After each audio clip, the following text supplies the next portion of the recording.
Welcome to Legally Speaking with me, Tarun Nangia. The National Green Tribunal has imposed a fine of 65 crore on the municipal corporations of Agra, Mathura, and Vrindavan for polluting the Yamuna River. Now, we will get into the details of this judgment. It is very important because finally, in the interest of the environment, we see that a strong stand has been taken by NGT, and we will soon but sure have a certain standard of river quality if the courts maintain such an approach, because as it is said that whenever policy makers or the executive at the secretariat, they fall short of implementing schemes that are envisaged by the government, it's the court's responsibility to nudge them into action. I think here the court has nudged them into action, and that's why we do this show today. Let me introduce to you Sudhir Mishra, Managing Partner, Trust Legal law firm, and he's also known for doing environment litigation for many years. Good to see you, Mr. Mishra. I have with me Navneet Vibhav. He's a partner, environment practice, ESG at Shardul Amarchand Mangaldas and Company. Good to see you, Navneet. Navneet, thank you, Tarun, for having me. Navneet joins us first time on the show, so it's good to have him. And of course, it's not just last, we'll see him much more in future. At the outset, let me request Sudhir Mishra, Managing Partner, Trust Legal, to give an introductory comment on the judgment, and then we move on to our discussion. Over to you, Sudhir. Thank you, Tarun. This is a very landmark judgment, and for last 1 week, we have been talking about it. But the judgment primarily focuses on Yamuna. And but this will affect all the rivers of our country eventually. The kind of jurisprudence which has been created has many layers and has many nuances which will transfer into many judgments which will now come on environmental protection laws, especially the Water Act. You will see across the country such judgments will happen.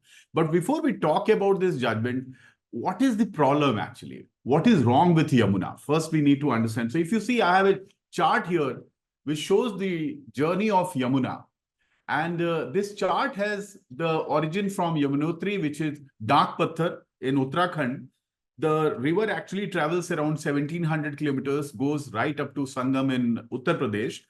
And it goes through 6 important barrages, which are in Hathini Kund, Wazirabad, Okhla, Mathura also has a barrage. And then it finally goes deeper into UP. It's a problem area is the Sonipat to Agra. That's the problem area where the river completely gets poisoned, if I use the word poison, because the water has virtually nothing where anything can survive. Any aquatic life can't survive. It's not fit for human consumption. And the kind of court orders which have been coming for almost 40 years now, if you see even in the Taj trapezium judgment, from 1996, the first orders came that river Yamuna is very important for even Taj Mahal and for the preservation of Taj Mahal. In fact, in 2019, the Supreme Court had said, we are informed there are several open drains and sewer lines in Taj trapezium zone and the city of Agra in particular. So the open sewer or discharge directly in the river mouth has always been a discussion point in the court proceedings in the Supreme Court and before National Green Tribunal for many years. Now, what has happened now, for the first time, you have come to a situation where court, by taking into account the affidavits filed by the municipal corporations, the Pollution Control Board, have exhibited very clearly that they don't have the consumption, they don't have even the capacity for the effluent treatment plant to process the waste which the cities of Mathura-Vrindavan and Agra is generating. But just allow me 2 more minutes to tell you how this city treated its water historically. So if you see, Hauj Khas was made by Alauddin Khilji in 1296, because in 1296, he wanted a very safe drinking water for his city. That is talking about 1,000 years back. Later, and water was always the issue where the emperor and other people had a fight. Like even today, you have the issue going on between a political party and the lieutenant governor in Delhi with regard to Delhi Jal Board. Similarly, when Nizamuddin Aulia, he started constructing a Bauli, and he wanted water for his area. At that time, Ghiyasuddin Tughlaq was making the Tughlaqabad fort, and he wanted all the labors for himself. So there was a tug of war at that time. And then lastly, During the Mughal period, boats were there all across. So the river was very vibrant, living, worshipped, respected at that time. But in 1820, something very interesting happened. Britishers actually revived a canal, and the canal was called Ali Mardan Khan Canal, which used to bring water from the Lal Killa to the Chandni Chowk area. And people from both sides in 1820, when Britishers recreated this canal, both sides, people were standing and they were showering petals and rose petals and sweets to the people who had worked on this canal. So this city used to conserve its water, respected its river. What has happened today is beyond my understanding. You're mute. Thank you. Thank you, Mr. Mishra, for talking their opening comment. I'll go to Navneet Vibhav, who will deconstruct this judgment for us. It's a long judgment, 200-page judgment. What do you, Navneet? Thank you, Tarun. So if you ask me to deconstruct the judgment, I think the judgment is pretty straightforward. I think so. The good part is that there is a lot of reasoning which has gone into it. I think that the good part also is that the honorable judicial member has actually taken a lot of effort to kind of show as to what all has been done so far in terms of the judgments passed by the National Green Tribunal, number of judgments passed by the Supreme Court, the kind of orders which have been passed earlier, and what actually brought them to this stage where they're actually kind of compelled to impose this kind of this quantum of environmental compensation on these two municipal authorities. So I think it's very well reasoned, and I think of course, it's 200 pages, so it will take some time and effort to read through it. But I think it makes a lot of sense for anyone practicing environment and working on water conservation or river conservation to read this judgment. Now, if I have to break it up very simply, I think this judgment is very important because one, it actually shows that, so there are two aspects to it. So one, of course, is the environmental compensation bit. And that is where I think the honorable judicial member has also done a great job in terms of, because see, we've always had this debate with respect to the kind of method we want to adopt in terms of calculation of the environmental compensation. We've had the formulas from the CPCB and all of that. But I think the good part is, and since you've read the judgment, is they've broken it down and they've simply said that, let's keep it simple in terms of how this, because we've had, ways in which environmental compensation has traditionally been calculated. Like it could be a certain percentage of the annual sales. It could be, say, for example, a certain, I think a lump sum amount. It could also be something like a percentage of the project cost. So that at times becomes very dicey for the companies and project proponents also. So the good part here is, of course, that they have taken three factors. One, of course, is where you're talking about the quantity of the pollutant. Second is where they're talking about the number of days of violation, and third is the rupee factor, where they've taken 1 paise per liter and stuff like that. So I think to be very fair, I think the rupee factor also, if you see, it's just 1 paise per liter, and that's quite low. Despite that, if you see the number of days and everything, this still runs into a very, very significant amount. So I think I would say that the honorable NGT has been fairly lenient. And I think I was watching your show earlier also on this topic with Mr. Mishra, and it's been almost a decade in terms of the time, the patience. So see, and like we can always go on, and we always have this temptation to criticize our institutions, including judicial institutions and the government and all of that.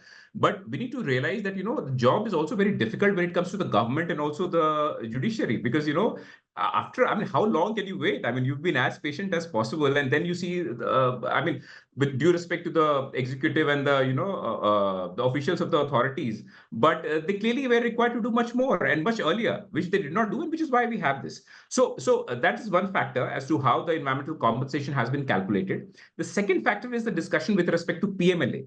And I think one of the fantastic developments that has happened in the last few years is this whole teeth that has been provided to the environmental jurisprudence by saying that if this is ill-gotten wealth, because you're actually causing a lot of damage to the environment and you're earning this whatever profit or wealth or whatever by all wrong means, which is why you're invoking PMLA. And I think that discussion is also very interesting. So anyone who wants to read the judgment should definitely read that part, because those are the two important takeaways for me. And to just conclude, I would say that this, like Mr. Mishra was also mentioning earlier, that we've had, of course, the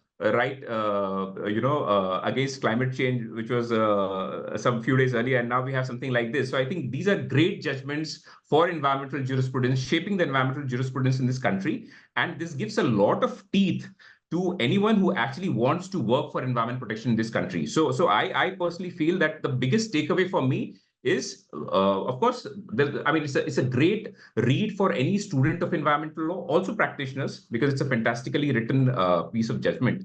But I think more than that, I think this will, just like the climate change judgment by the Supreme Court, this will actually do wonders for the rejuvenation of all the water bodies, including rivers. And I think Mr. Mishra was mentioning earlier that, this also has because the whole discussion about Yamuna ji and that, sister of, and when I was reading this judgment in a lighter vein, says that Yamuna ji happens to be the sister of Yamraj. And I found it very interesting, because if you're actually polluting or causing damage to the sister of Yamraj, then you're definitely up for, waiting for some trouble. So that's how I see it. And I think it's a very, very positive development. That's how I'd put it. Yeah. Navneet, thank you for explaining the judgment to us. I will go to the key message in the judgment. PMLA, of course, we'll discuss in a further show, but today we focused that 65 crores is the amount of fine on Agra, Mathura, Vrindavan municipalities. Now, the municipal commissioner is the chief of the municipality. What kind of message has the government been given or the executive been given by the courts with this decision? I'll go to Sudhir Mishra, Managing Partner, Trust Legal. For any of municipality to pay a fine as heavy as 60-65 crores cumulatively now for these two, it's a very heavy. What kind of message is the NGT sending with levying such an amount of fine that we will not tolerate any, in a sense, carelessness, leniency, dereliction of duty as far as the environment is concerned? Could you, in a sense, go in a bit of detail and explain this to the viewers? Over to you, Mr. Mishra. Tarun, the matrix is very clear. They have not actually taken a very strict view so far as the amount of compensation is concerned. They were very clear that they wanted to set a precedent.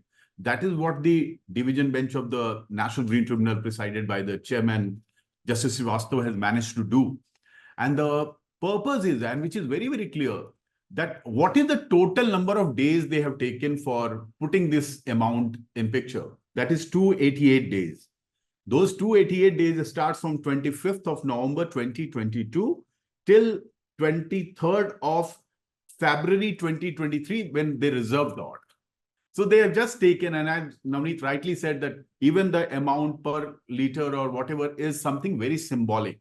They actually have taken a very lenient view, but where they have actually gone beyond the expected lines, that they have highlighted the fact that for 10 years, when environmental issues have been upgraded to Schedule A of PMLA, in 2013, which is 2013, it has been included there, at par with terrorism, at par with narcotics, that why a single offense has not been booked by Enforcement Directorate. And they have also sent the copy of this judgment to Enforcement Directorate. And they have said appropriate proceedings, you can think about it. That is what they have kept it very open-ended. Now, if you see the tenor of this entire matter, they have quoted from their own affidavits, the affidavit filed by Pollution Control Board and the municipal corporations. For one example, if you see, as per the data furnished by UP Jal Nigam, they have quoted them, Agra, the existing sewer network is 1496 kilometers in the city, and gap in sewer network is 1475 kilometers. There is a gap of 43% so far as infrastructure is concerned. And this is what we highlighted in the last episode we did, that you are talking about a gap in effluent treatment plant and the sewage generated in the tune of 30 to 40%. Now compare the 30 to 40% notion, which is in general very prominent with the environmental issues today. So the pollution control boards are understaffed in the tune of 30 to 40% because these orders have been asked to be implemented by the pollution control board. Even at the pollution control board level, they will not be able to just look the other way so far as this huge judgment is concerned. Even they will have to upgrade their monitoring, go and inspect all these effluent treatment plant management agencies. And if PMLA issues kick in, then also find the people who will be liable for prosecution under these sections. So if you see what the National Green Tribunal has done and the division bench has done, they have dissected each of the affidavit of the authorities which were before them. Those affidavits are themselves saying very clearly that our effluent treatment plant has X capacity, which is much lower than the sewage which the city generates. Now, if you see when the Supreme Court in 1996 or even in 2000 have said that you have open sewer going in Yamuna. So the point is now individual accountability is going to be fixed. Okay, so this accountability has been fixed. I'm very surprised that under these conditions, if you think about navigating through this order, you will have to come up with very solid options that how you will upgrade your effluent treatment plant, how will you get the financing done, how will you get money to pay to the UP Pollution Control Board, and with that money, how will you restore the entire area? Now, as I see the data shows me that the NGT, the National Green Tribunal, has fined 58 crores 39 lakh 20,000 to the Mathura-Vrindavan Nagar Nigam, which is the Mathura-Vrindavan Municipal Corporation. No, let me correct. The Agra Municipal Corporation has to pay 58 crore 39 lakh, and Mathura-Vrindavan has to pay 7 crore 20 lakh to the Uttar Pradesh Pollution Control Board. Right. So this is money moving from one area of the government to the other department. It's not going out of the system. It will only help the environment if the taking or getting governments to pay is not as easy. I need Navneet Vibhav to share with us. 3 months' time has been given to these municipal corporations to pay this money. Do you think the litigation ends here, or this will go right up to Supreme Court? So the honest answer to this is I don't see the litigation ending here, very simply put. And because you'll recall, and Mr. Mishra would also recall that, we've had these, much larger quantum of environmental compensation imposed in cases of solid waste management on various state authorities and all of that. And that was, I think, hundreds and thousands of crores, hundreds of crores. And I think, we've seen that not much has happened. And correct me if I'm wrong, but at the last I checked, I don't think that amount was actually paid. So, so my sense is that it's possible that it might be, challenged or appealed against. That's quite likely. But my sincere belief is that this is, like Mr. Mishra also mentioned earlier, that this is very symbolic. This is not the kind of compensation, which actually should have been. I think it's way lesser than what should have been the amount. So I think, and to put it very honestly, I think our rivers are in real bad shape. So I stay in the National Capital Region. I stay in Noida, and I drive across the Yamuna every day to go to office. And if you see the state of affairs, and if you see the condition in which the Yamuna is right now, this is nothing. And I think there is a lot of effort which is required. And I think it was mentioned earlier that, there is no dearth of funds in this country. So if we have the kind of required amount of money, we should definitely spend on aspects like these, because this is now a question of our survival.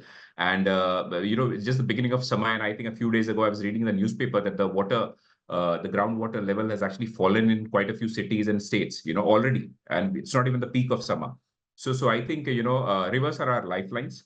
And I would really hope and pray that the municipal authorities, they actually pay the amount, put it in the end. So just to add to your point where you said that, these are all government authorities, just like changing hands. I don't think that's the right way to look at it, because, you have designated authorities and their mandate is to kind of utilize these funds for certain specific purposes. So, and in the past, we've seen that, they've also done fantastic work at times, but like it was mentioned earlier that, there is a clear shortage of professionals, qualified professionals. And that has always been a challenge with the state pollution control boards and the Central Pollution Control Board. And I hope that now this matter is before the National Green Tribunal, this will be addressed and taken care of, because we really need qualified professionals, well-trained professionals, and well-paid professionals. I always say this, that, because if you actually want people to work hard and do their job properly, you need to pay them well.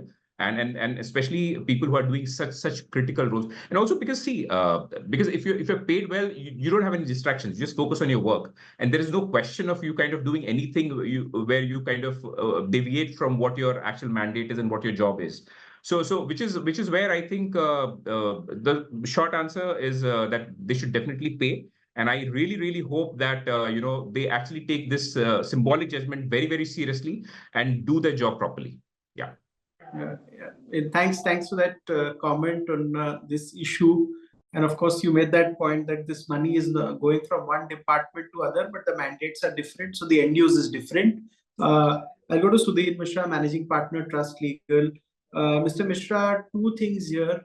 Do you see that finally, after a long lull of 4 or 5 years, the courts now seem to be serious on environment? The earlier lull, which was very visible, that anything goes, the courts are not there to object. I mean, that those times are changing. I think, Tarun, let's be fair.